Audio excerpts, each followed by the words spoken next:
Welcome to the Confessions of a Group X Instructor podcast. For group exercise junkies and enthusiastic classgoers, we'll explore and uncover authentic, thought-provoking, and heartwarming industry education and inspiration from entertaining, badass fitness pros. And now your host, creator of Warrior Rhythm, Warrior Strength, Warrior Combat, Warrior Revolution, and Warrior Kids Group fitness brands, Ellen DeWord. Here we grow.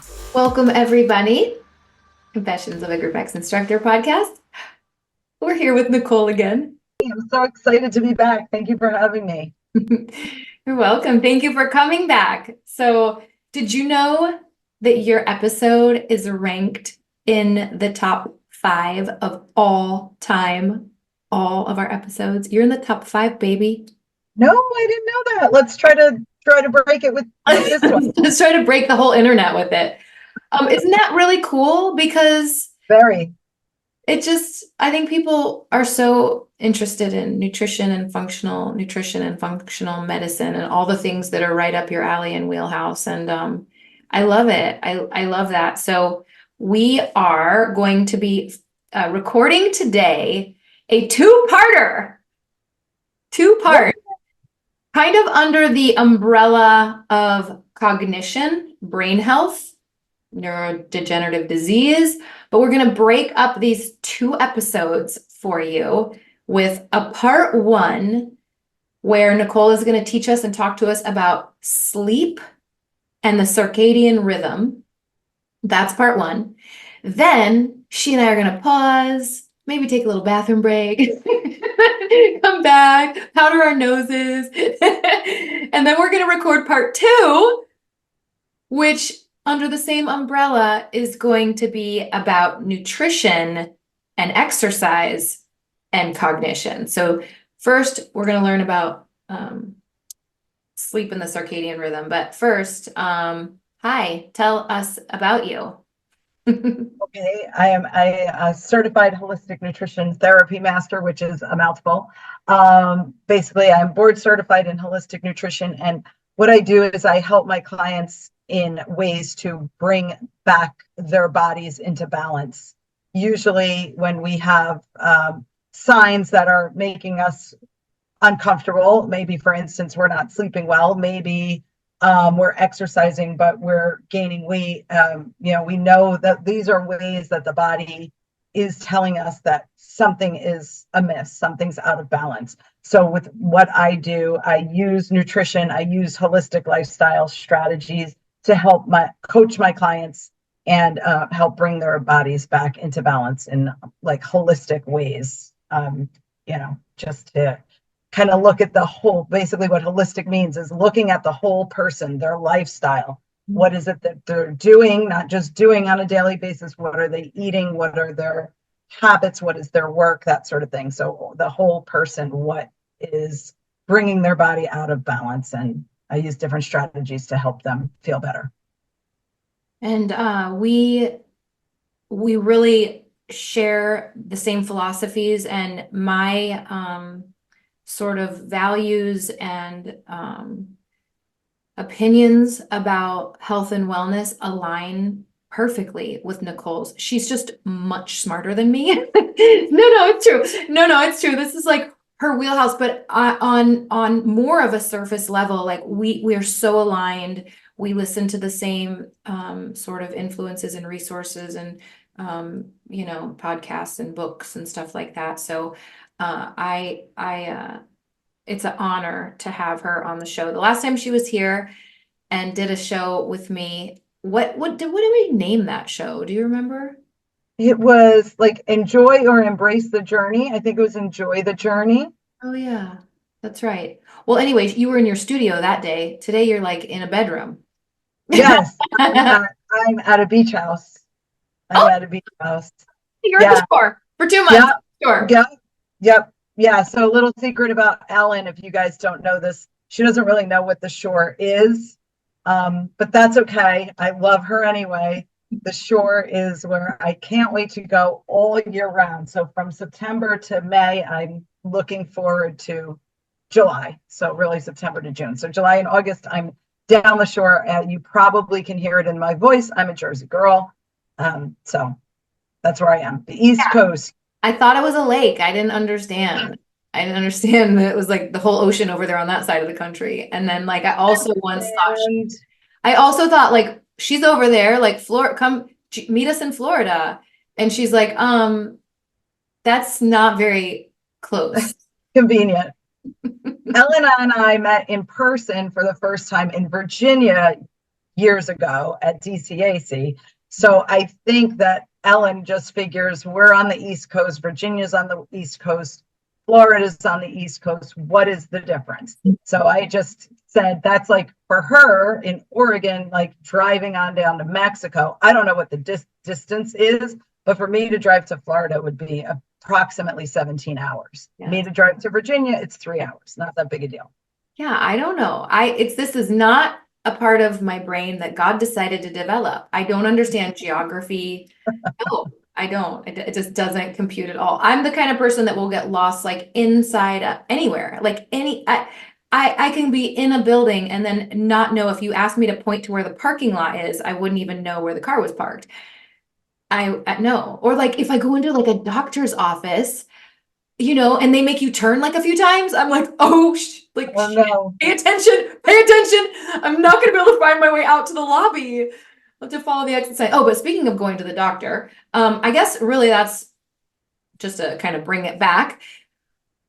Nicole's philosophy, without putting words in her mouth, is like, let's treat people with food and whole food and exercise and sleep, and like let's treat people holistically, to use the word she used, rather than treating symptoms with medications. Right. So, and just to, Ellen can use whatever words she wants, but because I am not a doctor, I cannot use the word treat. So I use address the body's areas that are out of balance. But yeah, so instead of, we do need medicine for certain things, acute situations. If you break your arm, me telling you to take some, basil tea is not going to help heal your arm. I mean, it'll help heal it a little bit, but you need to go to a doctor if you broke your arm. So I address imbalances of the body, and I look at, mainly diet, but also lifestyle things like exercise and sleep, which we'll be talking about. Yes, we will be. And then remind me when we wrap up part 1 to talk about how you've helped me, because the first time we podcast about it, I didn't totally remember. I remembered it slightly incorrectly. Oh, okay. Yeah. So don't let me forget to do that. It'll be like a little. I'll try to remind you. I don't know.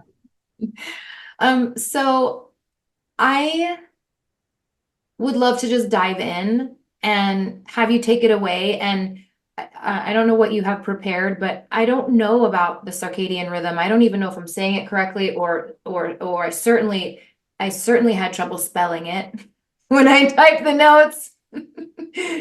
So talk to us about. Okay. Sounds like you are saying circadian rhythm correctly.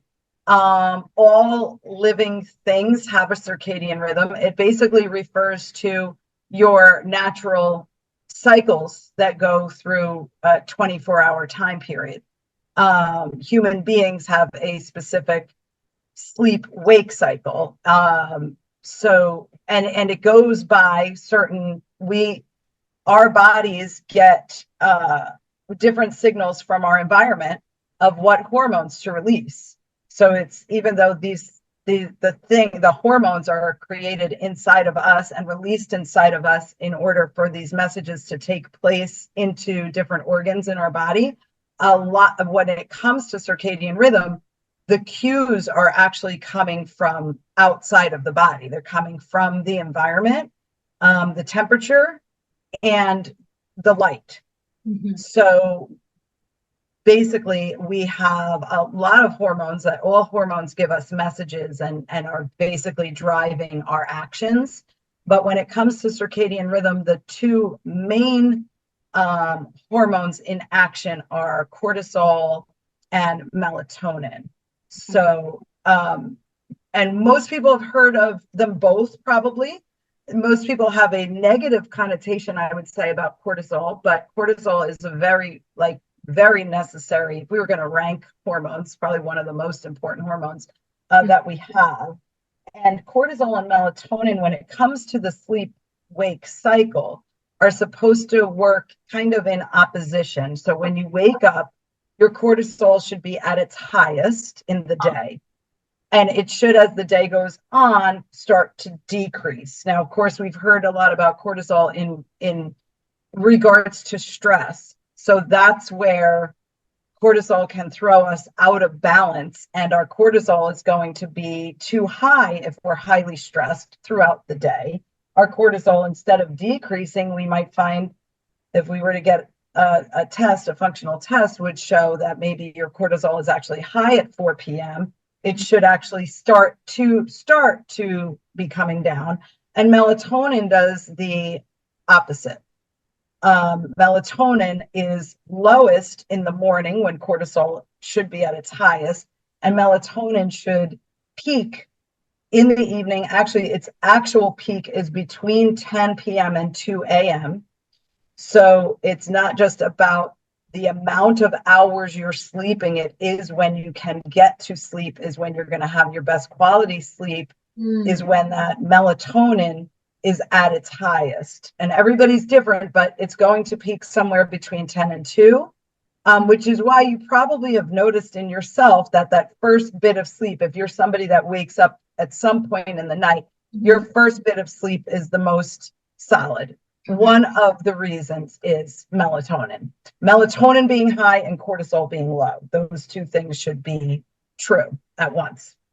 Are they directly proportional, like exact directly, or are they just supposed to be directly proportional? I don't think it's a direct proportion, but as one goes down, Okay. the other. Okay. They do Yeah. a dance. They do a dance. They do a dance. Yep. And so you can imagine too that if you're a shift worker, you might be a little bit thrown off. Yeah, I was thinking about that. Yeah, you can't really fool Mother Nature in such a way.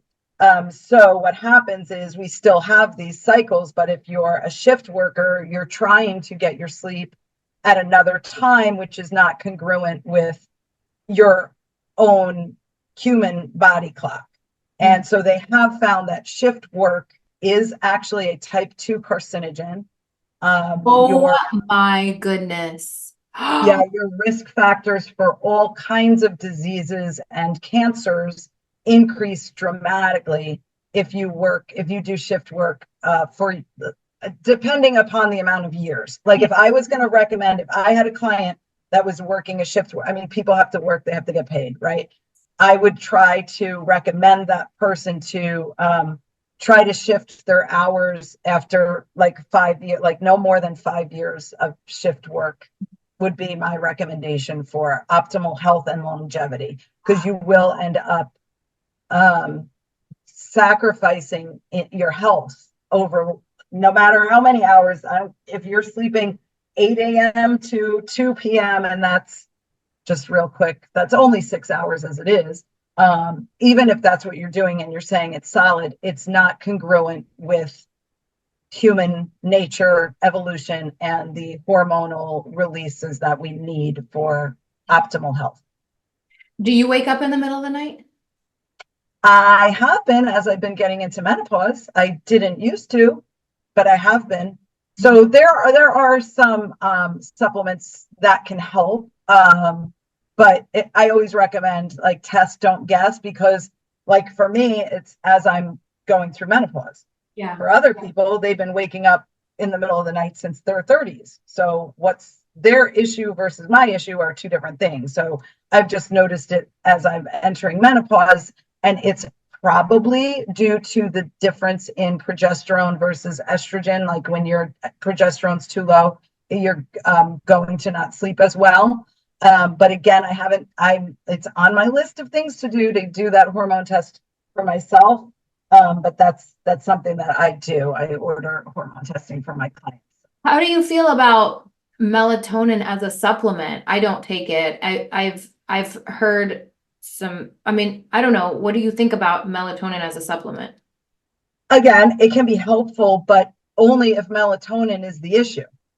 right? If the issue is progesterone or Right. the issue is stress and the issue isn't your melatonin production, I mean, melatonin production can be influenced because of stress, because you're producing too much cortisol and then your melatonin can't come up. So that could be an issue. So I would always recommend like stress mitigation techniques. If people are having trouble, like falling asleep and staying asleep are generally two different things.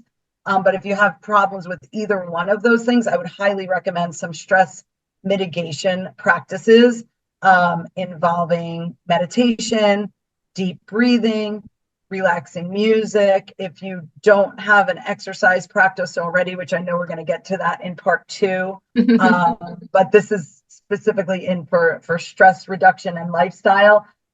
Most people that come to me have found me somehow through exercise anyway, so it's not usually a conversation that I have. But if I have, I always address it with people that we need to be exercising, like no matter what your health concern is. Yes. So for some people, Well, I know exercise, like that could be a concern. I know that we're going to talk about exercise in part 2, but as it relates to sleep and circadian rhythm, what about when people exercise later in the evening and complain about having difficulty sleeping? Is that related to cortisol and melatonin? It's actually probably related to body temperature. It Okay. could also be related to cortisol. Your cortisol can be elevated because exercise is a stress on the body, but it's a good stress.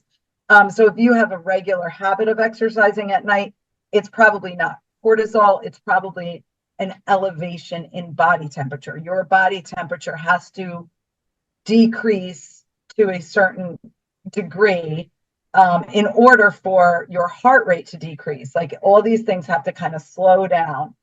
So if you're a little bit overheated or hot in any way, chances are you're going to have trouble sleeping or you're going to wake up hot. So exercising at night can be an issue for people. I don't recommend, if that's when they do it, if that's the only time they can do it, then I say, then do it. But you need to find like some sort of relaxation practice to implement some time between your exercise and sleep. The other thing that can happen if you exercise late is you might be eating late. You might be eating after you exercise. And then we're really even pushing back our bedtime more because digestion is one of the top priorities of the body, as is sleep. Your body can't do them both at once and doesn't do either one of them well if they're struggling. So notice that if you have a tough time sleeping, like try to make connections. That's another thing I help my clients do, make connections. If you have trouble sleeping, you might have eaten a big meal before bed. Oh my goodness. Wait, can I talk to you about my personal sleep hygiene? Sure. Yeah. I think I'm a pretty good sleeper. Like it's a high level priority in my life. It's as important to me as getting exercise, maybe more. Like if I had to choose between getting a great workout and a great night's sleep, I would pick a great night's sleep.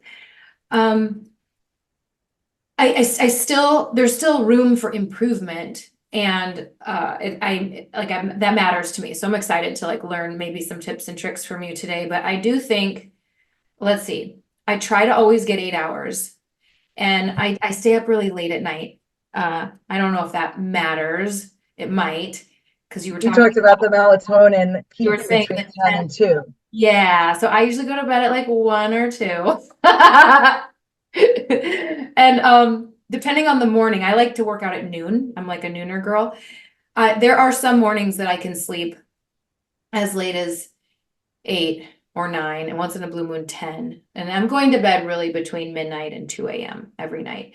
I have workaholic. I'm a workaholic, so, and I run anxious, and I'm type A. So I have a hard time like shutting down the brain and relaxing. I usually think I'm gonna have trouble falling asleep, but then I don't. So I usually am able to fall asleep within 15 minutes of lying down. I'm always worried, like, oh, I'm so anxious. I'm so anxious about, I'm borrowing all of tomorrow's troubles already. How am I going to fall asleep? But then I usually do. So I fall asleep pretty good.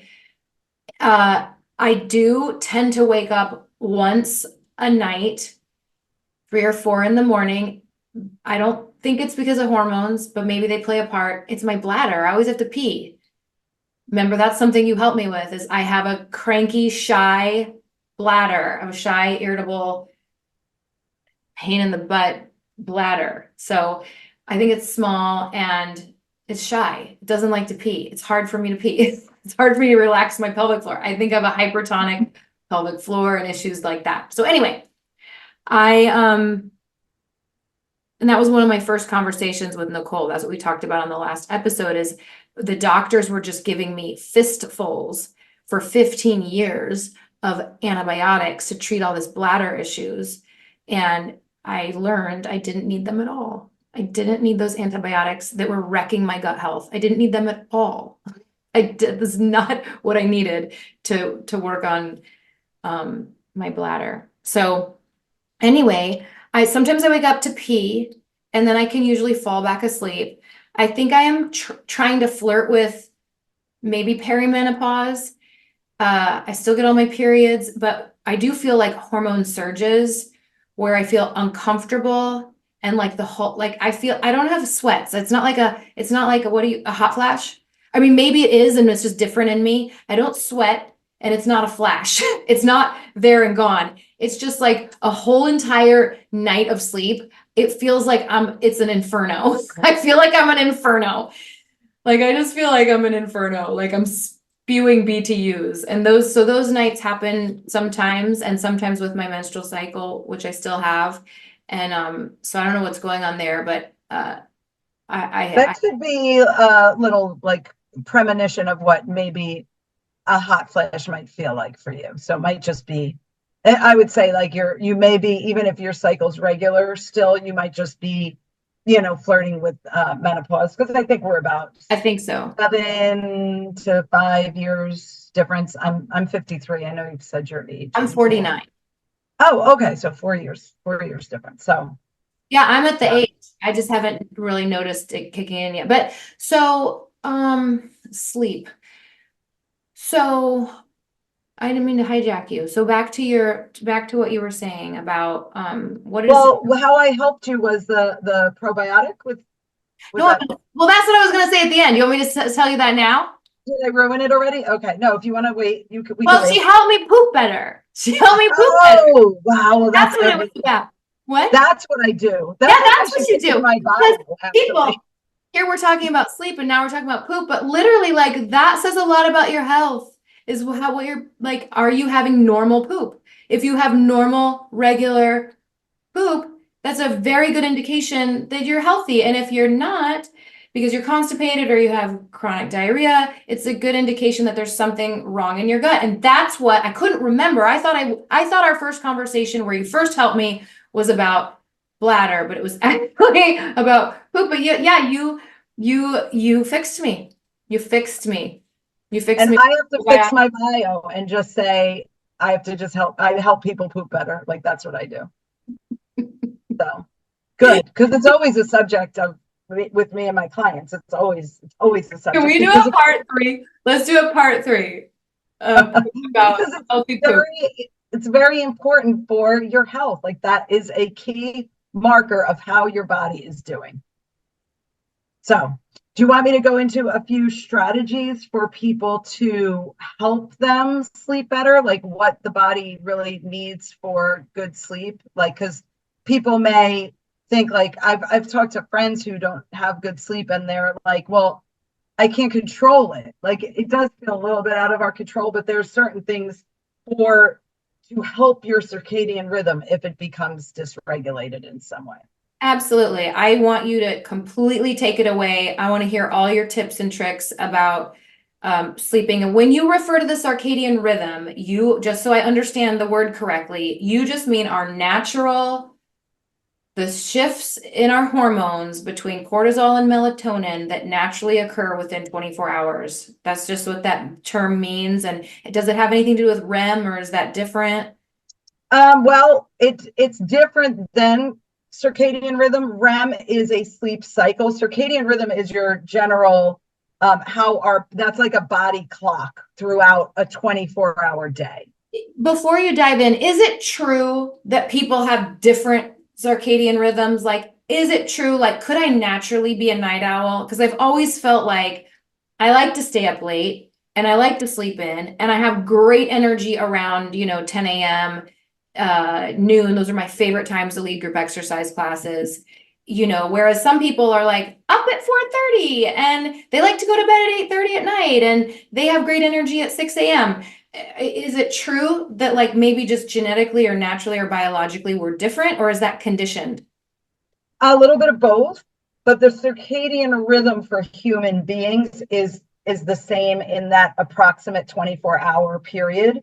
What does definitely change is throughout our lives, the time of day that we have more energy. Like infants have a totally dysregulated circadian rhythm, which you can imagine because you've had an infant before, so you've experienced that.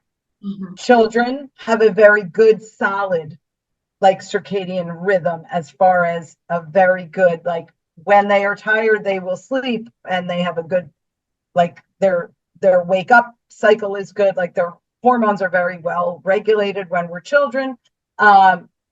Prepubescent, not so much. They are definitely night owls and they are dragging ass through the day. So it changes as we change, but there's also variations within humans, of course. So like your energy is high between 10 and 12. Yes, it's conditioned because your whole cycle, the way you set up is like how you feel best, right? So you're up until 12 or 1 at night. So you're going to be higher energy. Like that's probably when your cortisol shoots up, is probably around 10 a.m. Part of it's conditioned, but part of it is just how you are. If you've always been like that, that's just you. And it's not wrong. There's always going to be variations within people. It's not for anyone. We are not cookie cutters. But there's always a little bit of how we live our life and how we kind of set up our bodies to feel best within our lifestyle, right? Like, because you might be more creative at 11 p.m. So you're going to do something at night instead of me. I would be like, I'm not going to do this now. I'm going to go to bed, and when I wake up, I'm going to do it. So like you make sure that you then, like I have to make sure I then have time before whatever else it is. So you set up your life to work for your energy, and everybody's a little bit different that way, I would say. Okay, take us through your tips on how we can optimize sleep and how that maybe relates to cognition or brain health, which we're also kind of talking about. Yeah, so right, because the brain health was really the thing that was supposed to be driving this. But basically, in a nutshell, if you're not sleeping well, your brain, your other organs, all our organs detoxify on their own throughout the day, 24/7. The brain is the only organ that cannot detoxify while you are awake. You have to be sleeping for the brain to get rid of its junk. So that's how brain and circadian rhythm are connected. And I'll get to REM also because you touched on REM. So there's stuff that builds up in the brain, just like in any of our organ systems, toxins that build up in the brain. And if you don't sleep, the brain can't get rid of them. And if you don't reach certain stages of sleep, there's certain times that the brain is really working to get rid of the gunk. And then there's certain times in our sleep cycle that the brain is actually consolidating memory. That's why our memory will not be great if we've gone on years without sleeping, even if it's just, even in the short term, if you don't sleep good for a couple nights, you're going to feel off.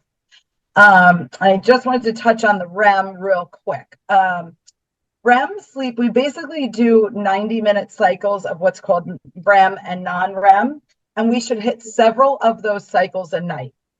3, 4, 5. I mean, obviously, if you're counting 90-minute cycles REM and maybe an hour to 90-minute cycle of non-REM, so you got to get a few of those because of what's going on in the brain during that time.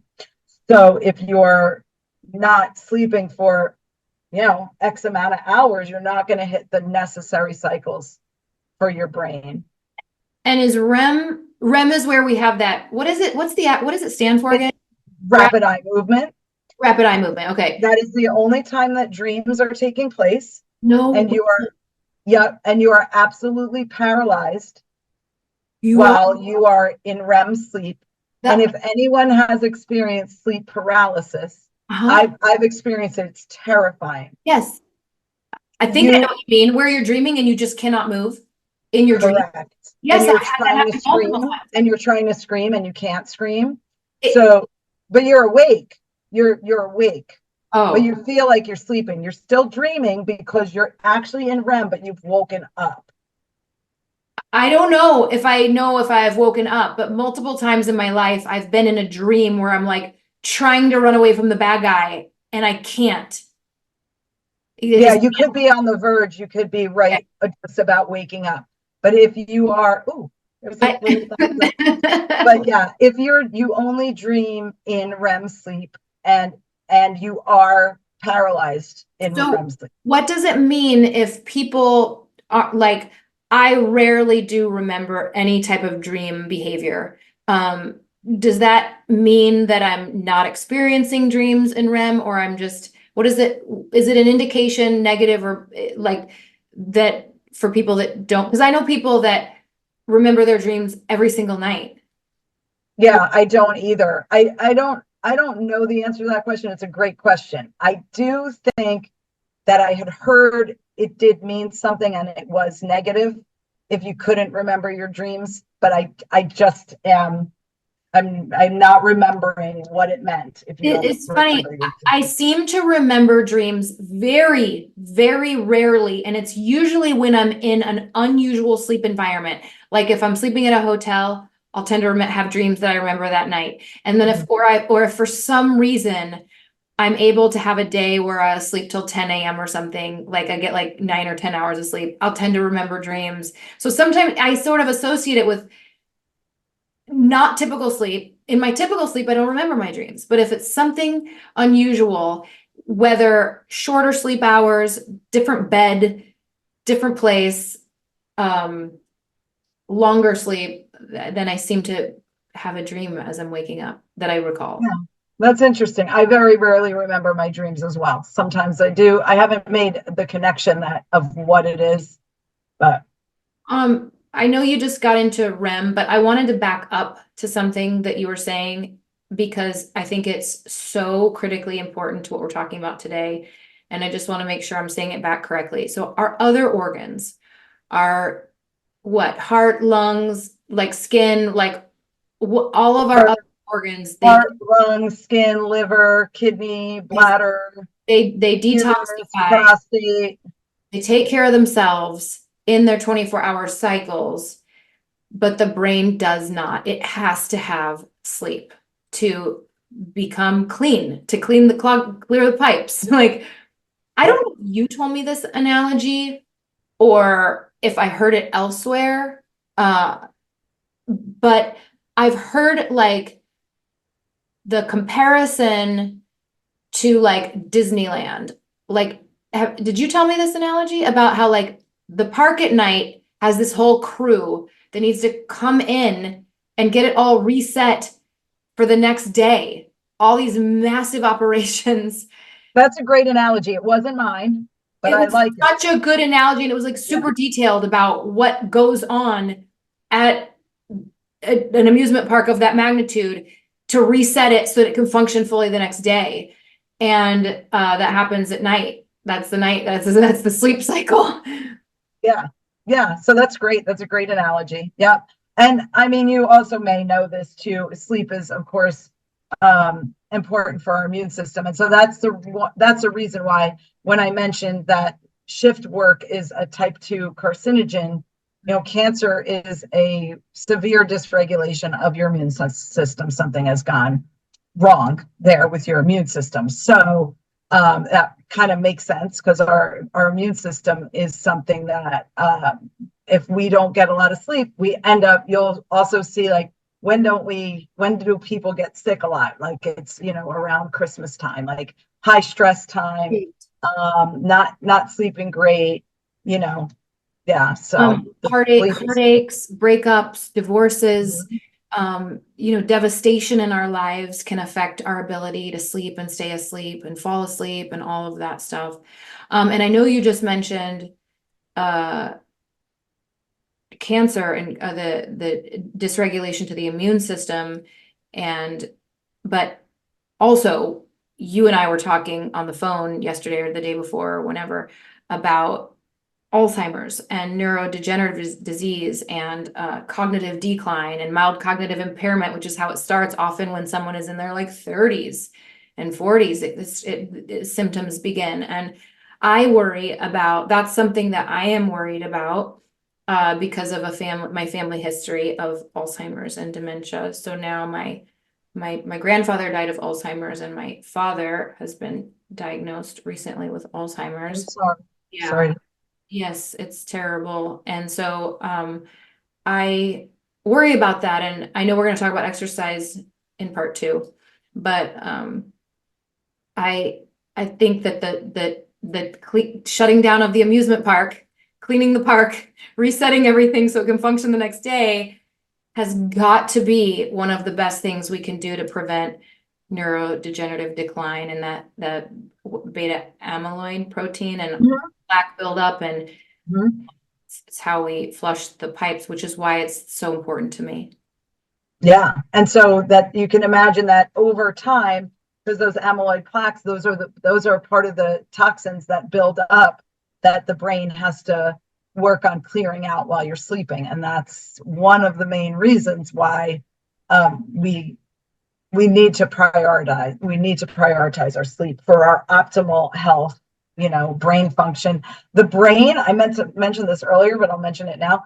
The brain is only 2% of our body's mass, and it is a 20% caloric user. Whoa, hold the phones. It's only 2% of our full body's mass, but it's a 20%. I have heard that when you're thinking a lot, it's like it takes a ton of glycogen and energy. Mm-hmm, mm-hmm. Because, Yeah, sometimes I'll exactly. lead an 8-hour training and I'm just like, blah, blah, blah, blah, blah, like there's nothing left. All my brain cells are gone. Exactly. I had So no idea. yes. Why is it so disproportionate? Well, it needs a lot. Why does it take so much energy? It needs a lot of energy to think and all the if you kind of think about, which is funny that I'm saying, like, think about all the neuronal activity that, like, I'm moving my hands. I'm an Italian, but I'm not thinking about moving my hands. Think about how fast all our movements have to go, and all that is like, plus there's so many chemical reactions that are going on in milliseconds of a moment. So that's why the energy is so big for the brain. So 20% of your caloric expenditure is spent Wow. here, while it only takes up 2% of your body. You know what else? People on the show, listeners know that I come from eating disorder background. When I was in the thick of it and in the throes of an eating disorder, I want to tell you, I had not a brain cell in my head. I could not formulate a thought. I was like, I didn't even remember my name. There was like no brain activity because I wasn't eating enough food. Correct. Yep. Also, I just want to say something else, and I know you're going to dive into tips and then we can wrap up part 1. But Yep. I feel like our culture and our society, and I was absolutely guilty of this too. This whole like you can sleep when you're dead philosophy as being like, like implying that you're living life to its fullest if you deprioritize sleep is the biggest lie in our culture. And it's like, one thing I would like to do with this episode is, of course, we're probably preaching to the choir with a bunch of group fitness professionals, but to make sexy the idea of getting as much sleep as you can. Like it should be not like, oh, I'm wasting my life away because I stayed in bed. It should be like something that we're really proud of. Like it should be the sexy thing and the way we talk. Like I'm going to sleep now because I'm going to be smart when I'm old. Like, Exactly. And you'll also be able to continue to learn. yeah, The right. better you can sleep now, the longer you'll be able to learn, because there's never an age that we can't grow and we can't learn. But yes, I mean, if you want to be dead sooner, then keep the mantra of you'll sleep when you're dead. Dead sooner or just brain dead sooner. I mean, Nicole and I listen to such similar influences in people and podcasters and stuff like that. But like they're one of the things that they commonly talk about is that today our lifespan is actually quite long, but our health span is shorter than ever, which means we are living in our elder years. This I'm using it in a huge generality, just this terrible quality of life. And really what we're saying to you today is the best thing you can do for that portion is what we're talking about in part 1 and in part 2 of this cognition series. Yeah, now we first talked about this on Sunday to have this discussion about cognition, which, well, Sunday, when we're recording this, it's Thursday, it's all good. But speaking of the shore, the lake, whatever. Wherever we are. But Sean Stevenson is doing this week Alzheimer's special, like focusing on Alzheimer's this week. So just kind of funny that was what we. It is funny. He's probably copying us. I think he is. I mean, obviously. He did leave you a voice memo once. He did. I think he's basically obsessed with you. Oh, he's completely obsessed with me. He knew what was on my calendar. He was probably listening in on our conversation. He probably is, he probably has like investigators out. He's obsessed with it. Obviously. Clearly. Anyway, if you don't know who Sean Stevenson is, he's one of our favorite podcasters who talks about topics like this all the time. Yeah. He got me into this. And he's not hard on the eyes. That's all I'm saying. No, he's not hard on the eyes or the ears. So yeah, he got me into this holistic nutrition thing, what he was doing. So if you do have a dysregulated circadian rhythm or sleep is an issue for you, the brain loves consistency in all ways. Anyone who is listening to this probably knows that your brain likes consistency. So keep to a regular schedule daily, whatever your schedule is that works for you, keep to it. Eating the same time, like especially like, meals at the same time, try to go to bed at the same time every day. Sleep in a supportive environment that is cool and dark and a comfortable mattress. Cool and dark. Cool and dark. Mm-hmm. You should go outside. I know you're in Oregon, so people go outside all the time there. That's like a thing. That's like a religion out there. Right? But so you should go outside 10 minutes at least every day. Your eyes have information for your brain. And some of that information comes in the form of a photon from the sun. So it's really important. That helps set your body clock, actually. Being outside. I've heard like Huberman, how he was like ophthalmologist, blah, blah, blah. I've heard him talk about that too. And a lot of the guys we listen to, they say like go outside in the morning, like just drink your coffee outside or anyway, carry on. Yeah, that's really important. Like you said, go outside in the morning is best. Avoid naps late in the day. Because if you're having trouble sleeping, avoid naps late in the day. Mm-hmm. We're going to talk about exercise, but exercise each day. It does help your sleep. Avoid nicotine, caffeine, and alcohol. These are stimulants. We think that alcohol helps us sleep. It does not. It keeps you from the cycles that you need.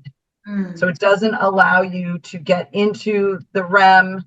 If it does, you're not in REM for long enough. It inhibits you from reaching deep sleep. So if you're going to have alcohol, make sure you do. I'm not recommending you day drink. I'm just saying have it earlier. Don't have it within like an hour of bedtime. Like have it earlier. One drink if you must. Shut down screens at least an hour before bed. Blue light can also be so blue light can disrupt that melatonin production. A blue light exposure is directly related to a decrease in melatonin production. So that doesn't mean don't expose yourself to blue light ever. It means you shouldn't be exposed at night. Your phone and your computers have settings on them that you can take the blue light out. So for instance, I take the blue light out of my phone from 6 p.m. until 7 a.m. Go into settings. I think I've done that on my phone. We can do that on our computers too. Yes. Okay, wait, okay. Can I look right now? Sure, you can look right now, but I don't know that. You don't know exactly the steps? Okay. But when you go into settings, I would say the first place I would look would maybe be brightness. Yes. True tone. Or display. Night shift. Night shift? There you are. Let's see what night shift says. I have it scheduled from 10 p.m. you're right. I have it scheduled from 10 p.m. to 7 a.m. That's probably not good. Right. And then we can maybe see right there where you asked me if it was like conditioned about what your hours are. Right. That's a part of conditioning there where you're not taking the blue light out until 10. If you take it out earlier, you might find you get tired sooner. There's a default where you can click sunset to sunrise. That's also good. I didn't know that. Just switching it to that right now. Okay. That's great. I'm going to do that when we get off. I'm going to do that. That's probably like an update. Blue light, probably, so that we didn't know about. So blue light disrupts melatonin. Alcohol disrupts melatonin. Okay. Yeah, well, alcohol disrupts anything. I have a saying that there is nothing that you do in the course of the day that a good night's sleep doesn't help you do better. And there's nothing that you do in life that alcohol would help you do better. Like it's, some people would say something like snarky to that, like maybe, meeting somebody, getting rid of jitters, like, yeah, to a degree. It's a social lubricant. Right. Like you could have a drink to help you with that. But beyond that, alcohol's not helping you with anything. Like there's nothing. So yeah. Plus it crosses the blood-brain barrier. Yeah. And I mean, it's a toxin throughout the whole body. And is very hard on the liver because the liver has to deal with the toxins the most. So, and for every 15 minutes that we are exposed to blue light, the production of melatonin is decreased to directly related to that exposure. So those were the tips that I had, but I do have a challenge. Wait a minute. I have a challenge for you because I just wrote down those tips. So if you have that's basically sleep hygiene, good sleep hygiene. Yes. So identify for yourself an unhealthy sleep habit in your own life. I already have. Are you asking our audience to do this? This is the audience homework. Okay. Yeah. Yeah. That's the audience's homework. So challenge. Identify an unhealthy sleep habit in your own life. Write it down and work to improve upon it. Okay. I know I have two. And I'm I'm a pretty good sleeper. I feel like I get more sleep than most of my friends do. And I feel like it seems like it's a big priority in mine. It's something I really will I really prioritize it. So I'd rather, if it comes to putting on a full face of makeup like I did today because we had that big special workout that I forgot to tell you about,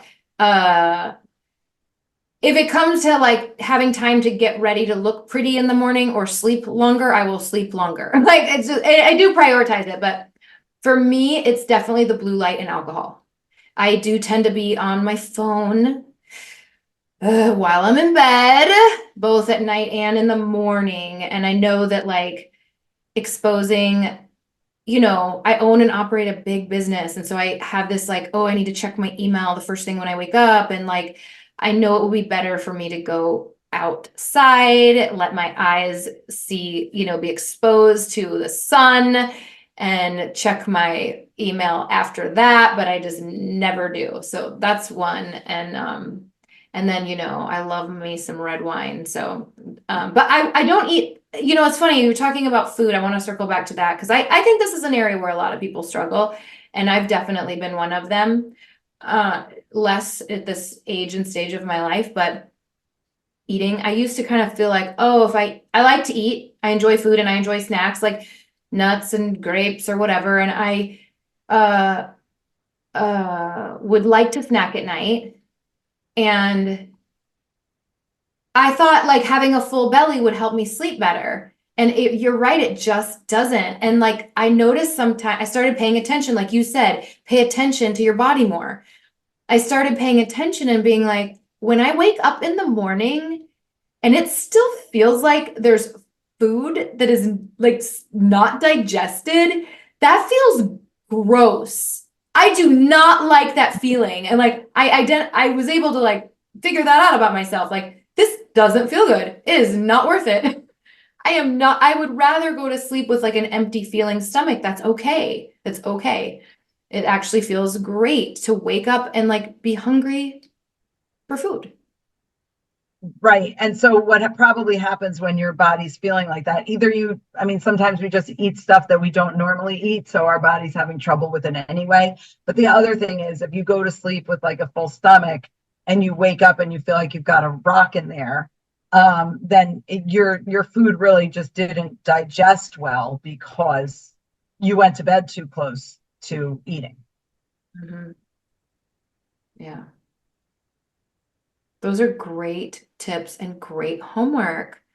So, thank you. Are we ready for confession? We are. This is funny because the first time I was on, I blasted, which I will again, to all humans living and unliving, that I was on a podcast. So anyway, somebody who remembered a story that I had told another time said, your confession should have been blah, blah, blah. And I was like, oh my gosh, that should have been my confession. So you know about this, but you might have forgotten. And you were a supervisor, like a Group X supervisor, right? So you've experienced people who do this. One year when there was a new, I know. I know. And I'm sure anybody listening that's been a Group X instructor has done this. But when it is you, it is absolutely mortifying and horrifying and your worst day ever. So in 2023, I had a new class being put on the calendar, but my supervisor and I maybe discussed it in November. Just a class, it wasn't a new format to me. It was just a new day time in January of the new year. Fine. January 2nd comes and I'm the type of person, and probably a lot of you Group X people if you're not there 10 minutes early, you are late.